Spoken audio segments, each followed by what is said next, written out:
more genetic analysis of the Nazca mummies and more. It's time for another Nazca mummy news update. So get in here. This is Jack with Cosmic Road. I talk about UFOs and the paranormal. Please hit like and subscribe and let me know what you think in the comments below. Okay, here's Jaime Maussan and a guest talking about a new genetic analysis of the Nazca mummies. Unfortunately, it's by an anonymous Canadian researcher. So, obviously it'd be a lot more compelling if it weren't anonymous. But I guess, a lot of these researchers sadly are afraid of the stigma of being attached to what is seen as a fringe subject. I don't know why this is seen as a fringe subject. We've got bodies, y'all. We've got bodies of non-humans. Yeah, anyway, it is what it is, but let's go over some of what the genetic analysis says. And also Jaime teases that there are 3 new bodies that have been found. But that's just to start with. There's more. Okay, here's Jaime, and this is AI dubbed. So bear with me. And she has done her own analysis. She has created a personalized database, so to speak, and she has found very interesting things. And what she has found, and what is most spectacular, is that she is finding reminiscences of technological use to do cloning, to be able to artificially insert genes into Maria's genome. She is finding cloning vectors in Maria's genome that shouldn't be there. What it means is that Mary was created. What she is finding is precisely this trace or this technological evidence that was used to be able to carry out the manipulation of her genome and be able to build this hybrid. Isn't that fascinating, guys? So they're finding evidence, hopefully, supposedly, from this anonymous Canadian researcher, that Maria is indeed the hybrid that she appears to be, and that others of the Nazca mummies appear to be. It's hard to explain them otherwise than there was some race that was, doing hybrids. Was it the little guys that created all of them? Were the little guys themselves hybrids? Unclear at this point. That is why we need people to be able to come out of the shadows and talk about this without being anonymous. Fortunately, we have at least about 50 doctors and scientists who have attached their names to this research. So it's just early days yet. Early days in the hopefully very long study of the Nazca mummies. But here it is, another researcher sharing what she believes is evidence of hybridization. I love it. Also, Jaime says 3 new specimens have been discovered. Are they giants? I want some giants, y'all. I want some giants. Is it too much to ask for some freaking giants? I don't think so. But hey, I'll take what I can get. 3 new specimens, so look forward to that. Meanwhile, from Tridactyls, an 1890 to 1900 Native American cylinder bag. Okay, so this is really exciting, right? Check it out. This guy's Tridactyls. It's clearly alien looking. Is this a Nazca mummy? Is it, or a Nazca being, I guess? But this isn't in Nazca. This is in this is from the Wasco people from the Columbian River area in Oregon. So far from Nazca. Were they seeing these beings in Oregon? That Siberian being that was not, that is a very fresh specimen.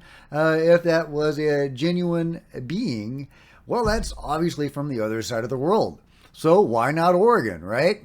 These beings seem to have had a global presence. I've shown you petroglyphs and artwork from around the world that seems to have been depicting these beings.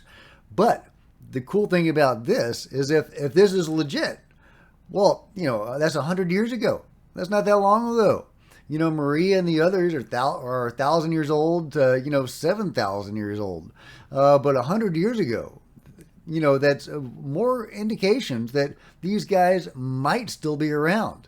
Obviously, the Siberian mummy, another good indication, or Siberian being, another good indication too, as well as some of those tiny little corpses that have been found that were very fresh, like the Atacama mummy.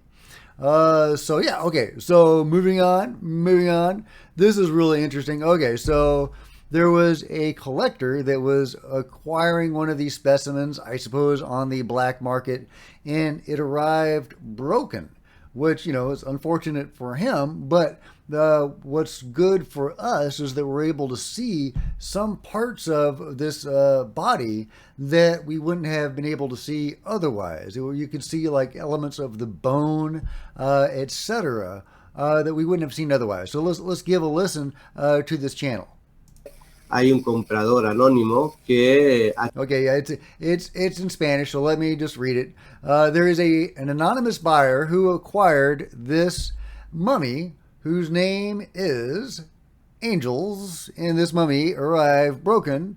Well, this mummy is special because it has an implant there in the belly, in the center of the body, and then this mummy on the back has those implants.